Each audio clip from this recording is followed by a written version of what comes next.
Halo semuanya, pernah kepikiran gak sih apa yang bikin sebuah website itu rasanya hidup? Bukan cuma tampilannya aja yang bagus, tapi benar-benar bisa kita pakai. Nah, kali ini kita akan bongkar rahasianya, JavaScript. Berdasarkan materi dari Brocode, kita akan lihat mesin di balik layar yang bikin web jadi seinteraktif sekarang. Coba deh bayangin, kamu nemu kalkulator di web, desainnya keren. Tapi pas tombolnya kamu klik, kok nggak terjadi apa-apa? Nah, inilah bedanya antara halaman web yang cuma kelihatan bagus karena HTML dan CSS, sama yang beneran hidup dan berfungsi. Jadi, apa dong bahan rahasia yang bisa mengubah sesuatu yang statis jadi interaktif? Apa yang bikin website jadi bernyawa? Jawabannya ada di lapisan ketiga ini. Anggap aja kayak gini, kalau HTML itu kerangkanya yang ngasih struktur, terus CSS itu bajunya yang bikin tampilannya jadi cakep. Nah, JavaScript ini, dia otak sama ototnya. Dialah yang ngasih kemampuan buat bergerak dan beraksi. Gampangnya, JavaScript itu bahasa pemrograman yang bikin halaman web jadi dinamis. Jadi setiap kali kamu klik tombol, ngisi formulir, atau lihat ada konten baru muncul tanpa perlu reload halaman, itu dia. Itu JavaScript yang lagi kerja di belakang layar. Oke, kita mulai dari yang paling dasar ya. Biar ngerti cara kerjanya, kita perlu kenalan dulu sama blok bangunan utamanya. Ada yang namanya variabel dan fungsi. Konsep pertama ini mungkin kedengarannya asing, tapi sebenarnya kita semua udah pernah ketemu. Ingat nggak dulu pas pelajaran aljabar di sekolah, kita disuruh nyari nilai X? Nah, variabel di dunia pemrograman itu ya mirip-mirip banget kayak gitu.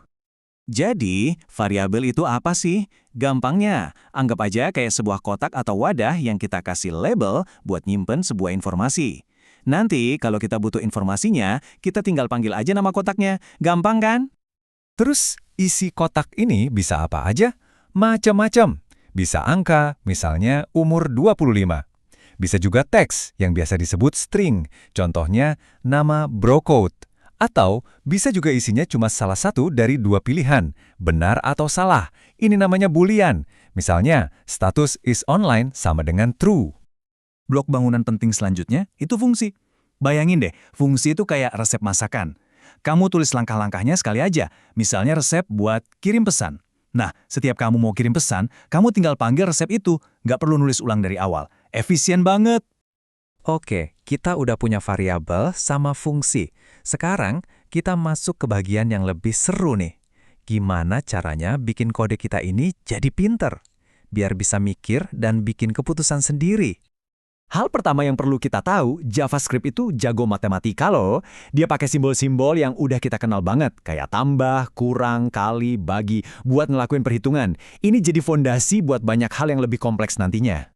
Dan yang lebih keren, JavaScript itu nggak asal hitung. Dia pinter. Dia tahu urutan operasi matematika. Jadi kalau kita kasih perhitungan kayak gini, dia nggak bakal ngitung dari kiri ke kanan. Dia tahu kalau pangkat dan perkalian itu harus dikerjain duluan. Makanya hasilnya bisa akurat jadi 23. Oke, jadi kode bisa ngitung. Tapi kan mikir itu lebih dari sekedar ngitung ya kan? Gimana caranya sebuah kode bisa bikin keputusan? Kayak misalnya, kalau A terjadi, lakukan ini. Tapi kalau enggak ya lakukan itu. Nah, disinilah logika kondisional main perannya.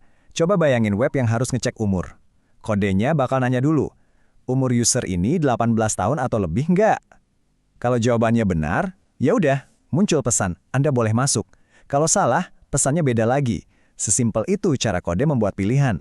Selain bikin keputusan, JavaScript juga nggak suka kerjaan yang berulang-ulang. Daripada kita nulis kode yang sama 100 kali, kita bisa pakai yang namanya loop. Cukup kasih perintah sekali, dan loop bahkan ngulangin perintah itu secara otomatis. Ini kunci dari otomatisasi. Oke, kita udah bahas variabel, fungsi, logika, sama loop. Sekarang bagian puncaknya, dari kode menjadi kreasi. Yuk kita lihat gimana semua konsep abstrak tadi bisa jadi sesuatu yang beneran kita lihat dan kita pakai di layar. Disinilah keajaibannya terjadi. JavaScript itu bisa ngobrol sama halaman HTML kita.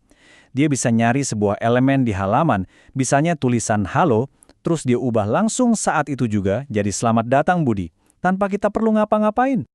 Jadi coba bayangin lagi deh, kita ambil semua balok-balok tadi, variabel buat nyimpen data, logika buat bikin keputusan, loop buat kerja otomatis, dan fungsi biar efisien, terus waktu kita gabungin semuanya, Kita bisa bikin aplikasi yang benar-benar keren dan berguna. Mulai dari kalkulator yang tadi mati, sekarang jadi berfungsi, jam digital yang detiknya jalan terus, sampai aplikasi cuaca yang bisa ngambil data langsung dari internet. Semuanya dibangun dari prinsip dasar yang sama.